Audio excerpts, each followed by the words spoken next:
আজকের গল্প হল মধ্য নিবারণের সংখ্যা নিতান্ত সচরাচর রকমের। তাহাতে কাব্যরসের কোনো নামগন্ধ ছিল না। জীবনে উক্ত রসের যে কোনো আবশ্যকতা আছে এমন কথা তাহার মনে কখনো উদয় হয় নাই। যেমন পুরাতন চটি নদীতে পা দিব্যি নিশ্চিন্তভাবে প্রবেশ করে, তেমনি পুরাতন পৃথিবীদের মধ্যে দিয়ে নিবারণ সেইরূপ চির অভ্যাসগত আপনার স্থানটি অধিকার করিয়া থাকে, যে সম্বন্ধে ভ্রমণ তর্ক করে। নিবারণ প্রাতঃকালে উঠিয়া গলির ধারে গৃহবন্দী খোলা গায়ে অত্যন্ত নির্ধারিত হুঁকাটি লইয়া তামাক খাইতে থাকে এবং পথ দিয়ে লোকজন যাতায়াত করে। গাড়িগুলি চলে, বইগুলি ভিখারি গান গায়ে, পুরাতন বোতলে সামগ্রী হাঁকিয়া চলিয়া যায়। এই সমস্ত চঞ্চল দৃশ্য মনকে লঘুভাবে ব্যাপৃত করে। সেদিন কাঁচা আম অথবা তারপরে তরফে মাছ খাওয়া এবং সেদিনে অনেক দরদাম করিয়া কিঞ্চিৎ বিশেষ রন্ধনের আয়োজন হয়। তাহার পরে যথাসময় তেল মাখিয়া পান করিয়া আহার আনতে দাঁড়িতে ভুলাইয়া চট করিয়া এক চিনজাম করিয়া সে পানি নিয়ে মুখে পান পুরিয়া অফিসে যাত্রা শুরু করে। অফিসে যাওয়াতে ফিরিয়া আসিয়া সন্ধ্যাবেলাটা প্রতিবেশী রামচরণ ঘোষালের বাড়িতে ভাবে সন্ধ্যা যাপন করিয়া আহার আনতে রাত্রে শয়ন গিয়ে সে হরসুন্দরী সেই স্বাক্ষরিত হয়, যেখানে মৃত্যুদের ক্ষেত্রে বিবাহ, আইবুড়ো বা পড়ানো হয়, নবীনদের ফিরে কি ফোড়ন দিয়ে সম্বন্ধে চলে যায়। তাহার কোনো ছবি দিয়ে বন্ধ হয়নি, সেই জন্য নিরাপদের মনে কখনো খবর উদয় হয় নাই। ইতিমধ্যে ফাল্গুন মাসের হরসুন্দরী গৃহদেব বলে পরিচিত হয়ে যায়। জ্বর হইয়া কিছুটা চলিয়া গেছে। ডাক্তার যতই কুইনাইন দেয় না কেন, বাধাপ্রাপ্ত হইয়া নেয়। জ্বর তত উঠতে চলিয়া যায়, এমন 20 দিন, 22 দিন, 40 দিন বন্ধ চলিয়া যায়। গৃহদেব অফিসে যাইয়া বন্ধ করবে। আমাকে বৈকালে খাবার বহুকাল আছে, সে কী করবে, সে কী করবে ঠিক গিয়ে পরে জানিয়ে থাকে। সে একবার বাইরে বলে গিয়ে আমি আমার টানিতে থাকি। 2বার ডাক্তার বৈদ্য পরিবর্তন করে, যে যা বলে ওষুধ দিয়া পরীক্ষা করিয়া চাহে। ভালোবাসার এইরূপ অবস্থানে 40 দিন হরসুন্দরী ব্যাধিমুক্ত হইল। এমন কিছু শীর্ণ দেহ শরীরটি কেবল বহুদূরে দিয়ে কিঞ্চরে আসিয়া আছে বলে ছাড়িয়ে দেওয়া আছে মাত্র।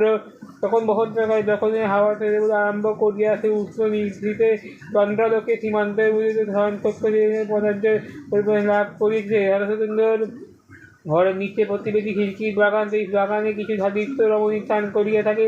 এমন সময় একজন শখ কোটা কথে এর মধ্যে গিয়ে আমি বিষম জঙ্গল রান্নাঘরের পাশে কতগুলি সে বলে গিয়ে আমি ইরাহাতে সহিত পথরে কয়লা, ঘি এবং ছাই দিয়ে রসীকৃত হইয়া উঠিয়েছে। এইদিকে আমি স্মরণ করিয়া বাগানের দিকে চলিয়া প্রতিনিধি যে এটি আনন্দরস পান তাহার অবনীত জীবনে সেই তাহার কখনো হয় না। গ্রীষ্মকালে সদ্বেগের মন্দ হাওয়া খুঁজে যখন বালুকায় শস্যের ওপরে আসিয়া তখন সে অত্যন্ত স্বচ্ছলভাবে থাকে। তখন সে প্রভাতে সূর্যালোক সে আকাশের তারাকে স্ফটিকের মতো দেখে পড়ে স্পষ্টভাবে প্রতিবিম্বিত হয়।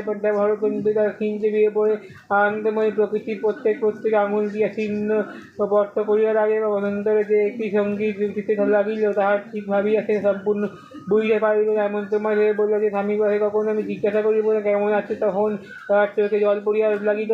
চোখ মুখে চাহিয়া চলে অত্যন্ত বড় দেখায়, এবং সে বড় বড় সংকীর্ণ চোখে স্বামীর দিকে মুখে তুলিয়া শীর্ণকায় জিজ্ঞাসা করা যে আমি সেই অভিজ্ঞতা হইতে একটা নতুন অপরিহিত অন্যরিত প্রভেদ লাভ করিতে ইহাতে কিছুদিন যায়। একদিন রাত্রে ছেড়ে ভাঙলে পরবর্তী খর্ব করে অসত গাছের কম্পমানের মতো আজকে আমি চাঁদ উঠিল। সন্ধ্যাবেলাটি গুমোট ভাঙিয়া কখন যে নিঃশ্বাসের ব্যাপারটা জাগ্রত হইয়া উঠিল।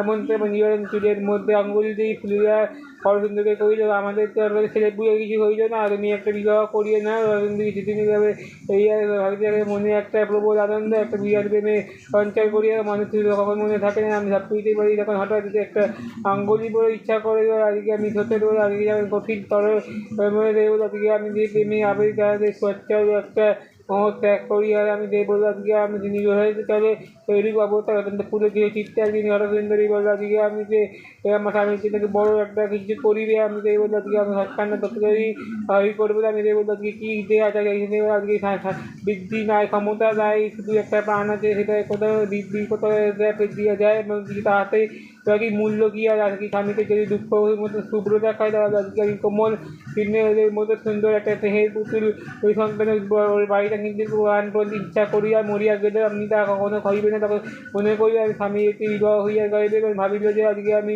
ভালোবাসাতে আমার অসাধ্য মনে করিয়া স্থিত হইয়া উঠিয়াছে এবং সে বললে কি আমি কর্ণপাত করিলে না আমি অসম্মানিত ইচ্ছা করবে অরসুন্দরী দিতে এবং যুদ্ধ করিয়া এসে দৃঢ় করে একদিন সে বলল যে আমি যে তখন অসম্ভব তাহাই মনে করিলে সে বলল গৃহ বাটিয়া আমার খাইতে খাইলে অন্তর এবং গৃহে সুপরিণত উজ্জ্বল করিয়া থাকে এবং সে বলল একদিন এক নিজের প্রসাদে সে বলে একদিন বুড়া বয়সে একটা প্রতিযোগীকে বিবাহ করিয়া আমি অনেক করিতে পারিব না বলে যে আমি সেই জন্য তোমাকে ভাবিতে হইবে না অনেক করিবার হারা আমার পড়েই হইলে তা বলিতে হবে বলিতে হবে সন্তানাদি রমণী সে কিসের বসে যে মাতৃ করে হইতে সচ্ছন্দ মুখচ্ছেবী হৃদয় হইয়া হৃদয়ের বস্ত্র বিগত হইয়া গেলে হৃদয় বললো আমার সব পিছিয়ে আছে আমার অনেক কিছু আছে তুমি আসো তুমি করতে তারপর তুমি বার করছি আমি পারিব না হিসেবে বড় আজকে আমি তুমি সীমাতে সময় নষ্ট করিবে না আমি অবশেষে পরিহাস করি এবার আচ্ছা করো তখন তুমি দেখবি কোথায় তোমার কী হয় কোথায় কোথায় আমি থাকি কোথায় তুমি কাকে থাকো তুমি এবার বলে কোথায় যায় মনে করিয়ে তুমি তুমি বলবে যে কপালে তর্জনী আঘাত করিয়ে এই তো ভূমিকা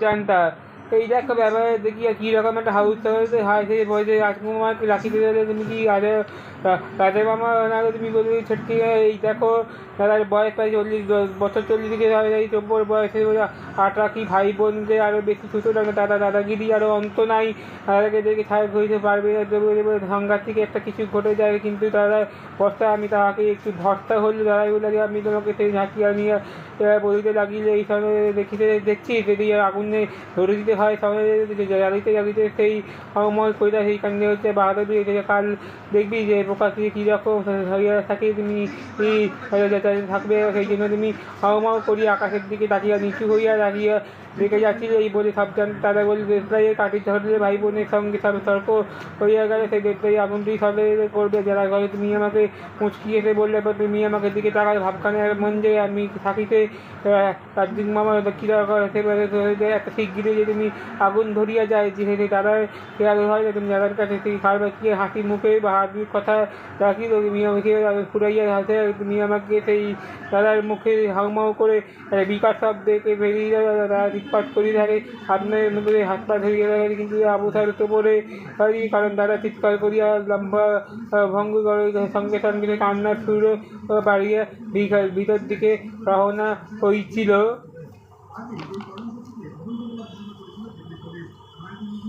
হয় বুড়ো গাছ হাত গুণ ভাত পাত দিক ফাও ঠিক ঠিক যাবে ফাল্গুন তালজ 2 মাসে বইপোর বন্ধনে ধন্দায় নামাবে ফরিদা বললে আমরা এই জঙ্গলে যে ঘটনা লিখবি সে সলাইদের মধ্যে সংকেতটা আরম্ভ করি সংকেতের ব্যাপারটা একটু পরের দিকে আসছি তখন তুই জিজ্ঞাসা করলাম যে এই ব্যাপারটা শুরু করার কারণটা কি তখন এই প্রথমে বললো কায়দাটা ওটা পাঠককে সুস্থুরি দেওয়ার জন্য উত্তরটা আমার পছন্দ হলো না কিন্তু আমি বোধহয় সেই 2 লাইনের মধ্যেই আমি বলবো যারা গল্পটা যারা পড়বে তারা প্রথম থেকেই মাথা খাটাতে পারবে আমি ফেরিদাকে কথাটা সংকেতের গোড়ার দিকেই বলে দিচ্ছি কিন্তু এটা তো কোনো মাথা খাটিয়ে বোধহয় করি বোধহয় না বিশেষ লাভ হবে কারণ সংকেতটা সহজ নয় ফেরিদাকে অবধি 5 ফেলে সে বলে দেওয়ার পরে তখন আমার কাছে বেশ সহজ বলে মনে হচ্ছিল না এতদিন পরে ফেরিদা ব্রহ্মহর্ষের অ্যাডভেঞ্চারগুলি লেখার সময় আসলে লোককে আজকে আসল জায়গার নাম ব্যবহার করে এসেছে যেমন তোমায় সে খারাপ ব্যবহার করে নকল নামের ব্যাপারে সে ফেরিদা সাহায্য করে দিতে আসবে ও বললো জায়গাটা ভুটান সীমান্তের কাছে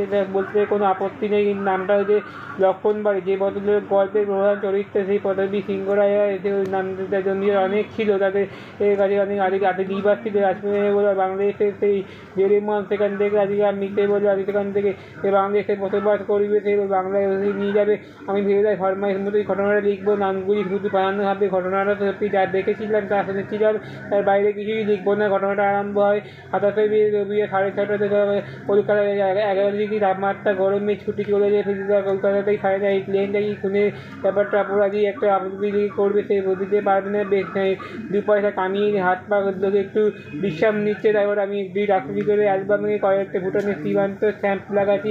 এমন সময় জটায়ু আবির্ভাব, সমস্ত রোমাঞ্চের বনে লালমোহন গাঙ্গুলি ওরা জটায়ু আজকাল কয়েক মাসে আসবে আমাদের বাড়িতে আসে, এবার ও বাড়ি থেকেই থেকে ওর অধিকারে ভাবেই লাভ হয়। সেই দিন থেকে ফলে একটু ডিলেমা করছিল, সেখান থেকে ফেরিদা ওর গল্প নানা ভুল লিখিয়ে দিতে শুরু করেছে। সেদিন লালমোহনবাবু ওকে বিশেষ তুমিও করে চললো। তার আজকে আর যখন কিছু দেখবার তারপর আগে ফেরিদাকে দেখিয়ে নেয়। এবার সে বলে যে কাগজের তার দেখলাম যে ওর ব্যাপারটা আসলে অন্য। সে বললো আজকে আমি সোফায় বসে পকেট থেকে একটা সবুজ তোয়ালে বার করে ডুবলো বার করে মুছতে মুছতে ফেরিদার দিকে সে বললো জঙ্গলটা জানবে। ফেরিদা চক্কর থেকে পরে খাট হয়ে শুয়ে পড়েছে। এসে বলে আজকে আমি যে বলবো আজকে আমি রাজনাথবাবু কুই9-এ ভর্তি, আজকে আমি খানিকটা উঠে বলে আপনার জঙ্গলের ডেফিনেশনটা কি একবার সেই পয়েন্ট করুন, যাকে বলে ফরেস্ট বাস্তি বাংলা ইয়েস মানে সুন্দর এবং তারা কোথাও নিজের কটা সাপ হয়ে গেলে মৈত্র সিংহ রায়ের নাম শুনেছি। প্রশ্ন করতে জগন্নাথবাবু নিজেদের হাত গাড়ি কর্কশ করে 24টা একসঙ্গে দেখিয়ে বললে মহাশয় সিংহ রায়ের নাম আমিও শুনেছি, কিন্তু হরিদার কাছে ওর নামটা স্বীকার করেছি। বই আছে দারুণ বই।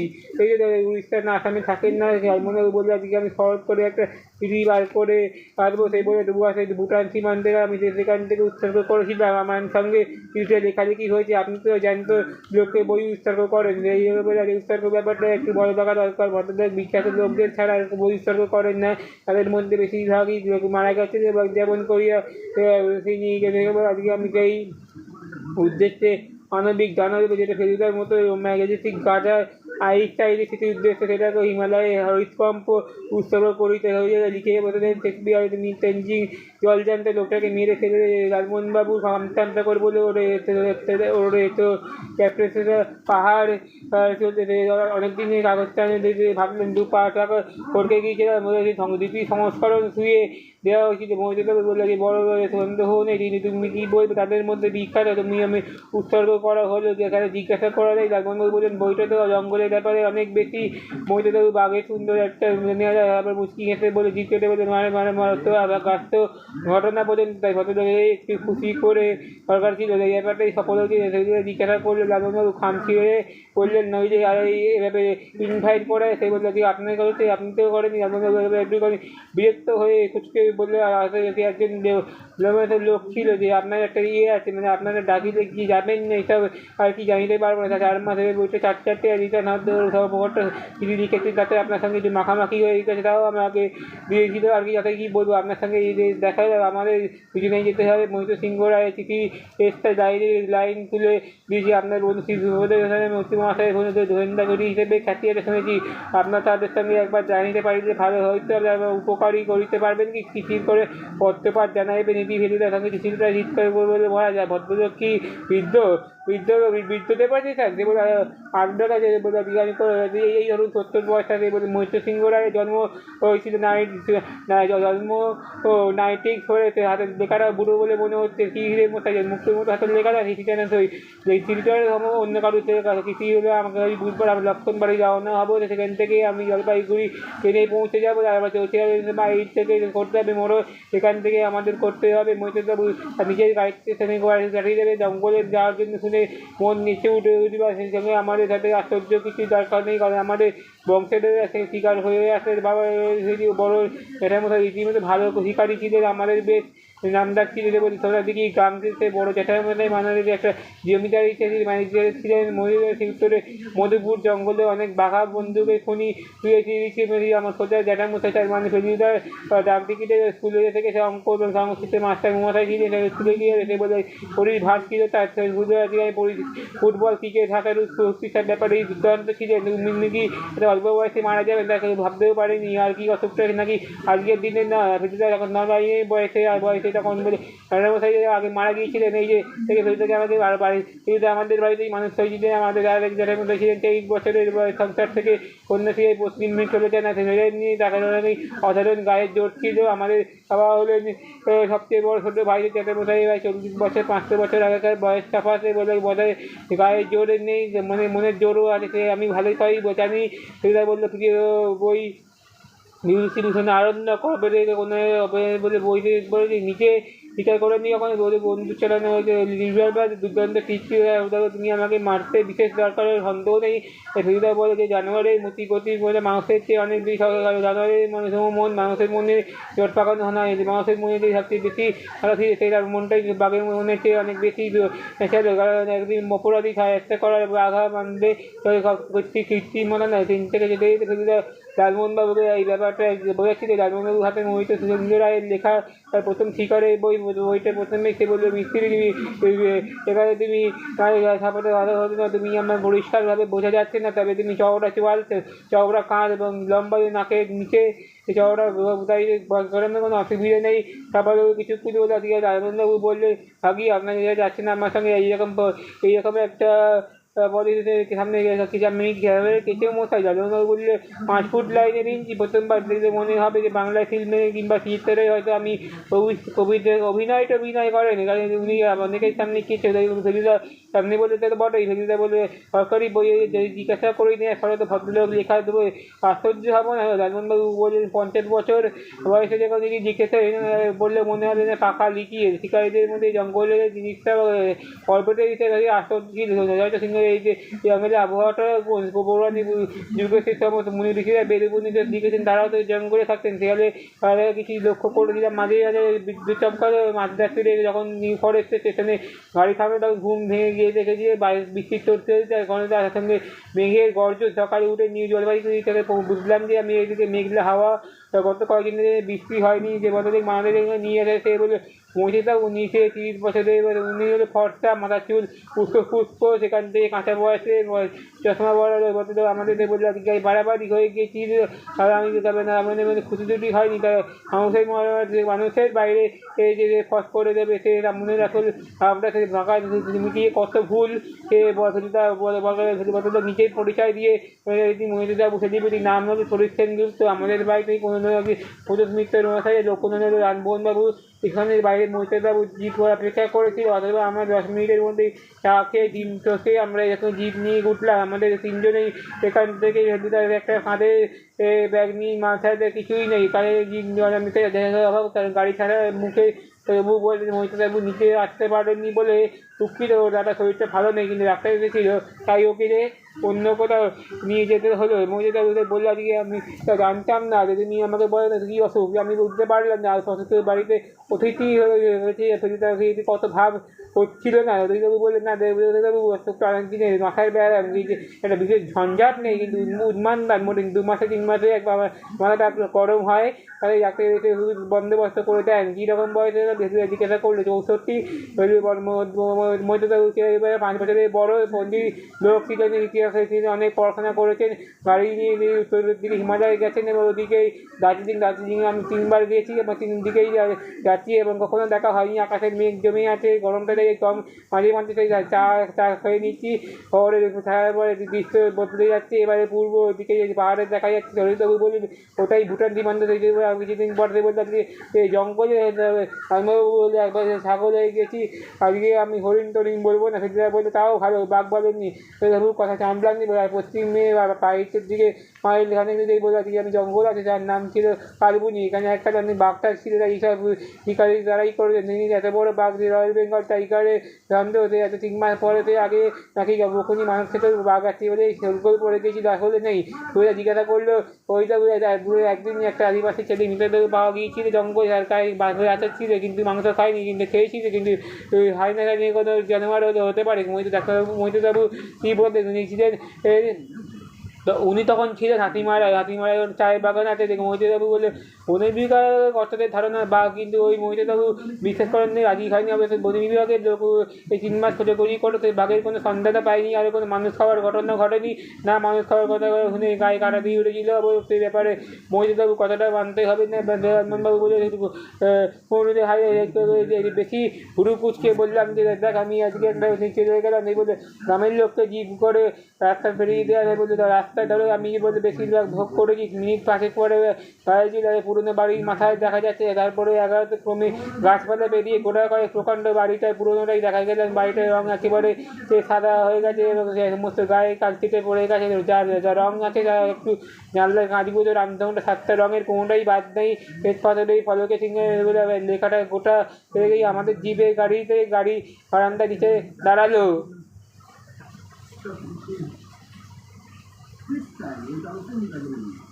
এতে লেখা আছে আপনি আপনার সমস্ত সম্পত্তি সরকারে আমার দান করছেন।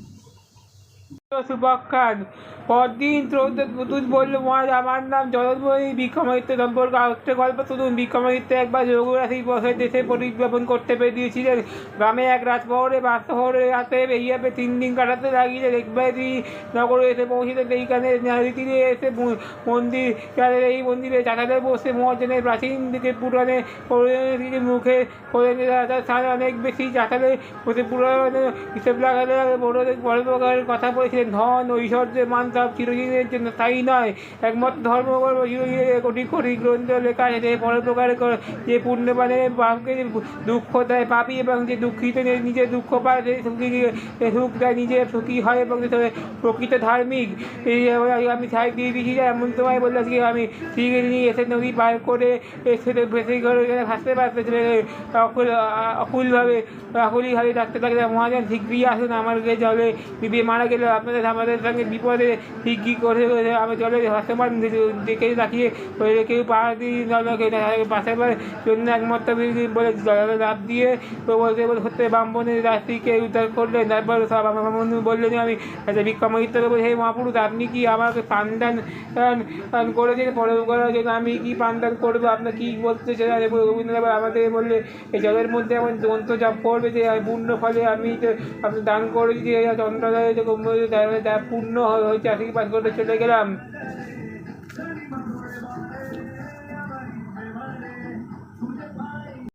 আজকের গল্প হল মধ্য নিবারণের সংখ্যা নিতান্ত সচরাচর রকমের। তাহাতে কাব্যরসের কোনো নামগন্ধ ছিল না। জীবনে উক্তরসের যে কোনো আবশ্যকতা আছে এমন করে তাহার মনে কখনো উদয় হয় নাই। যেমন পুরাতন চটি পা দিব্যি নিশ্চিন্তভাবে প্রবেশ করে তেমনি পুরাতন পৃথিবীদের মধ্যে দিয়ে নিবারণ সেইরূপ চির অভ্যাসগত আপনার স্থানটি অধিকার করিয়া থাকে। যে সম্বন্ধে ভ্রমণ তর্ক করে নিবারণ প্রাতঃকালে উঠিয়া গলির ধারে গৃহবন্দী খোলা গায়ে অত্যন্ত নির্ধারিত হুঁকাটি লইয়া তামাক খাইতে থাকে এবং পথ দিয়ে লোকজন যাতায়াত করে। গাড়িগুলি চলে বইগুলি ভিখারি গান গায়ে পুরাতন বোতলে সামগ্রী হাঁকিয়া চলিয়া যায়। এই সমস্ত চঞ্চল গৃহস্থ মনকে লঘুভাবে ব্যাপৃত রাখে। সেদিন কাঁচা আম অথবা তারপরে দ্রব্যে মাছ খাওয়া এবং সেদিন অনেক দরদাম করিয়া কিঞ্চিৎ বিশেষ রন্ধনের আয়োজন হয়। তাহার পরে যথাসময় তেল মাখিয়া পান করিয়া আহার আনতে দাঁড়িতে ভুলাইয়া চট করিয়া এক সিঞ্জাম করিয়া সে পানি নিয়ে মুখে পান পুড়িয়া অফিসে যাত্রা শুরু করে। অফিসে যাওয়াতে ফিরিয়া আসিয়া সন্ধ্যাবেলাটা প্রতিবেশী রামচরণ ঘোষালের বাড়িতে ভাবে সন্ধ্যা যাপন করিয়া আহার আনতে রাত্রে শয়ন দিয়ে সে হরসুন্দরী সেই স্বাক্ষরিত হয় যেখানে মৃতদের ক্ষেত্রে বিবাহ আইবুড়ো বা পড়ানো হয়। নবীন যুগে ফিরে